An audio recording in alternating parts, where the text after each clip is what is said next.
Le président Sassou Nguesso est président depuis longtemps dans son pays. Bon, c'est pas le choix de la France. Ça fait 14 ans qu'il n'y avait pas eu un président français qui était là-bas, et c'est normal que ce soit pas le choix de la France, parce qu'il se trouve qu'il n'est pas président français. Peuple congolais, 15 août 1960 marque l'accession de notre pays à la souveraineté internationale. Elle symbolise la mise en place d'un grand courant d'unité nationale. Mais contre toute attente, l'engouement suscité après l'indépendance pendant les années 60 s'était rapidement transformé en désillusion. Le pays avait connu jusqu'à la fin du XXe siècle tant de péripéties. L'espoir entrepris lors de la conférence nationale souveraine en 1991, symbolisant la conciliation et la réconciliation, n'était qu'une poudre de chimère aux yeux du peuple congolais. Plusieurs conflits armés se sont déroulés par la suite. Le combat du développement et l'espoir d'une cohésion sociale avaient été mis à mal. Le début du XXIe siècle marque le retour au pouvoir du président Denis Sassou Nguesso. Grâce aux efforts consentis par celui-ci et par l'ensemble des autorités congolaises et au soutien multiforme des partenaires nationaux et internationaux, la paix et la sécurité avaient été restaurées dans la quasi-totalité du territoire national. Ainsi, notre pays avait connu un retour à la paix civile et à la sécurité qui l'a conduit à une stabilité politique. Des élections présidentielles se sont tenues en 2009, 2016 et 2021, ainsi que des consultations locales et législatives en 2012, 2017 et 2022, inédits dans l'histoire moderne de notre pays.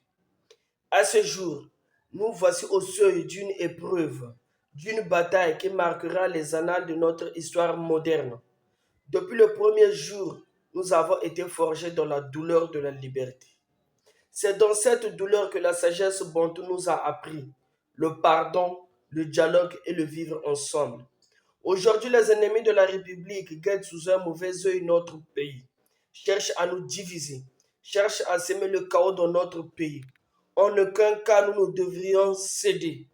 La bataille sera difficile, le chemin est ardu, mais nous devrions être déterminés et mobilisés, car nous avons notre devoir de responsabilité et ne nous laissons pas intimider. Peuple congolais, le courage est notre arme, le sacrifice est notre devoir. Nous devrions être prêts à tout donner pour notre juste cause, pour notre nation, pour nos valeurs et pour notre liberté.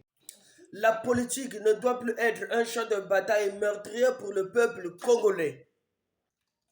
À ce jour, nous n'accepterons jamais les tentatives de déstabilisation et d'intimidation venant des forces extérieures. Nul Congolais ne pourra oublier que c'est dans la lutte que notre liberté avait été conquise. Nous avons connu des ironies et des insultes, des coups que nous devrions subir matin, midi et soir parce que nous étions nègres. Qui oubliera la traite des Noirs, le pillage de nos ressources, des conflits meurtriers orchestrés par ceux qui ne veulent pas notre développement, où ont péri tant nos parents, des trahisons ou la création de la CPI, de la SIGE, du FMI et de la Banque mondiale, dans le colonialisme au-dessus de leur domination, leur intimidation et leurs menaces. Chers concitoyens, nous devrions être une seule et même force, un seul et même cœur, un seul et même esprit. Ensemble, nous sommes invincibles et nous parerons à toute velléité de déstabilisation venant des forces obscures. En aucun cas, la politique ne doit plus être un champ de bataille meurtrier pour le peuple congolais. Réveillez-vous.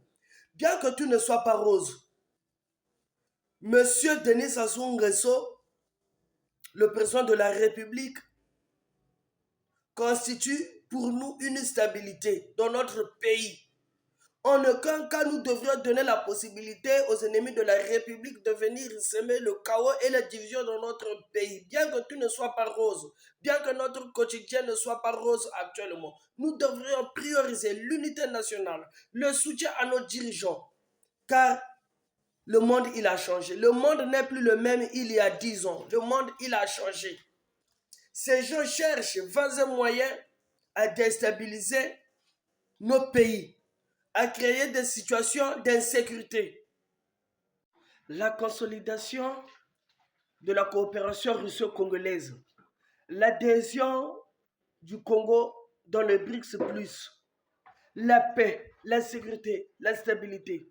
C'est l'une des raisons pour lesquelles aujourd'hui nous accordons un soutien indescriptible au président de la République, Denis Sassou Nguesso. Il est temps, peuple congolais, réveillez-vous. Demeurons tous unis, quels que soient nos bords politiques. Aujourd'hui, nous devrions coûte que coûte consolider la paix, la sécurité dans notre pays, bien que tout ne soit pas rose. En aucun cas, nous devrions faire du Congo le Soudan. En aucun cas, nous ne devrions faire du Congo la Libye. En aucun cas, nous devrions faire du Congo de l'Iran ou du Gaza. Nous devrions tous demeurer unis.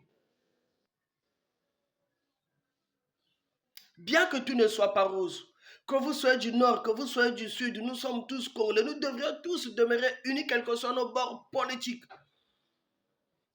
On voit de plus en plus des gens manipuler, faire des messages sur les réseaux sociaux, incitant la population à commettre des actes de déstabilisation, inciter la population à la désobéissance civique. Ces gens-là sont des traîtres. En aucun cas, nous ne devrions céder. En aucun cas, nous ne devrions céder, bien que tout ne soit pas rose dans notre pays. Priorisons la paix, les valeurs morales et civiques.